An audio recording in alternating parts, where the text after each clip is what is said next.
आंध्र प्रदेश के मुख्यमंत्री एन चंद्रबाबू नायडू ने बतौर प्रधानमंत्री 12 साल पूरे करने पर पीएम मोदी को बधाई दी है।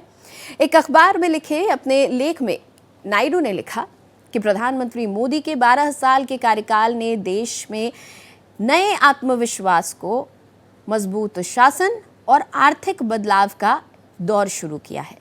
नायडू ने 10 जून 2026 को एक महत्वपूर्ण मील का पत्थर बताया, जो मोदी के प्रधानमंत्री बनने के 4,399 लगातार दिनों को दर्शाता है। उन्होंने लिखा, पीएम मोदी के नेतृत्व में भारत ने अपनी सांस्कृतिक विरासत को नए सिरे से मजबूत किया है, साथ ही वैश्विक मंच पर आत्मविश्वास के साथ अपनी पहचान स्थापित की है। नायडू ने पीएम मोदी की सराहना करते हुए कहा कि ये उपलब्धि इस बात का प्रतीक है कि करोड़ों भारतीयों ने नेशन फर्स्ट के सिद्धांत पर आधारित शासन मॉडल पर भरोसा जताया है। नायडू ने लिखा, मैं अक्सर कहता हूं कि नरेंद्र मोदी भारत के लिए सही समय पर सही नेता हैं। 12 वर्षों बाद ये विश्वास और मजबूत हुआ है।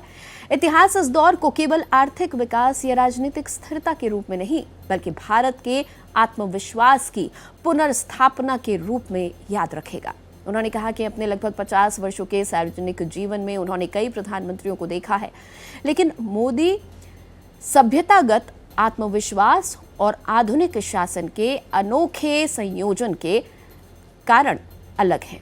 नायडू के मुताबिक आज भारत वैश्विक स्तर पर अधिक आत्मविश्वास और रणनीतिक महत्व के साथ खड़ा है और इंडिया फर्स्ट के सिद्धांत के साथ दुनिया से समान स्तर पर जुड़ रहा है। उन्होंने कहा कि ये पुनरुत्थान केवल पुरानी परंपराओं तक सीमित नहीं है, बल्कि योग, प्राणायाम, ध्यान और भारतीय आध्यात्मिक परंपराओं को आधुनिक तकनीक, डिजिटल प्रशासन और नवाचार आधारित विकास से जोड़ा गया है।